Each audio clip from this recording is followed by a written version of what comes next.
కృషి గారు, ఇప్పుడు మీరు ఈ మధ్య కొన్ని అంటే ఒక సినిమా నుంచి ఎగ్జిట్ అయ్యి ఈ సినిమాలోకి వచ్చి ఈ సినిమా కంప్లీట్ చేసి ఇప్పుడు రిలీజ్కి దగ్గరికి వస్తున్నారు మీరు.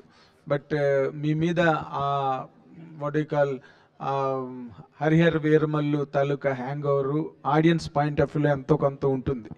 ఈ సినిమా రిలీజ్ టైంకి మీరు you are coming out just with Ghaati. దీన్ని ఎలాగ మీరు మేనేజ్ చేసుకుని బ్యాలెన్స్ చేసుకుని చేశారు సార్? ఇది ప్రశ్న అర్థం కాలేదు. ఇప్పుడు మీరు హరిహర వీరమల్లు సినిమా అనే దాని నుంచి ఎగ్జిట్ అయ్యి ఈ సినిమాలోకి వచ్చారు మీరు.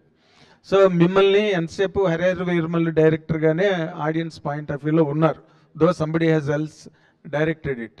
ఇప్పుడు ఘాటీతో మీరు ముందుకు వెళ్తున్నారు. మీ ఇమేజ్ ఏ విధంగా ఈ సినిమాని సపోర్ట్ చేస్తుంది కమింగ్ ఫ్రమ్ దట్? నిజంగా అర్థం కాలేదు. Still you didn't understand. Again I will try. ఇది నాకు ప్రతి సినిమా ఒక journey. Okay, Harihara Veeramallu cinema నేను కొంత భాగం చిత్రీకరించాను. నాకు పవన్ కళ్యాణ్ గారంటే ప్రేమ, ఇష్టం.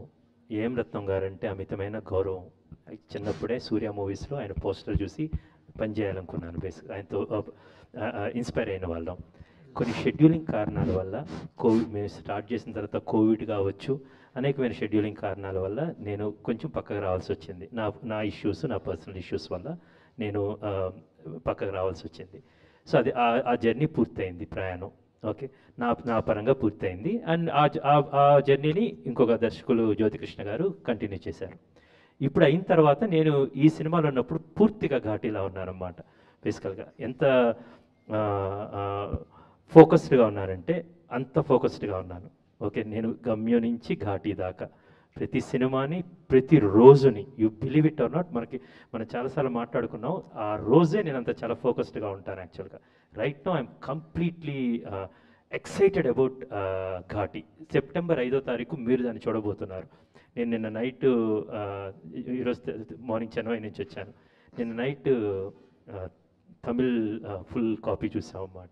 నేను అగైన్ సార్ రాగానే సారీ చెప్పాను, సార్ తమిళ్లో ఆయనే డబ్ చెప్పారు, తెలుగులో ఏం డబ్ చెప్పారు. So I told I'm just enjoying that actually. And ఒక కథ నేను చెప్పాను కదా, పేలటానికి సిద్ధంగా ఉన్న కథని, అది ఆ అగ్నిపర్వతం రెడీగా ఉంది, ఇప్పుడు తీసుకొచ్చాం, దాన్ని ఆడియన్స్కి ఇవ్వబోతున్నాను. సో అట్ దిస్ మూమెంట్ నేను చాలా ఎక్సైటెడ్గా ఆడియన్స్కి ఈ సినిమాని అందివ్వడానికి రెడీగా ఉన్నాను. All the very best. కదా పెట్టింది కృషి గారు, ఘాటీ ప్రెస్ మీట్ ఇది, దాని గురించి మాట్లాడదాం. 100% ఆల్ ది వెరీ ఇంటర్వ్యూ అడిగా కదా, ఇప్పుడు డిసైడ్ చేశాను నేను చేయను. కృషి గారు ఏం చేయరు బాబు? కృషి గారు, ఇంటర్వ్యూవా? కృషి గారు, హాయ్ సార్.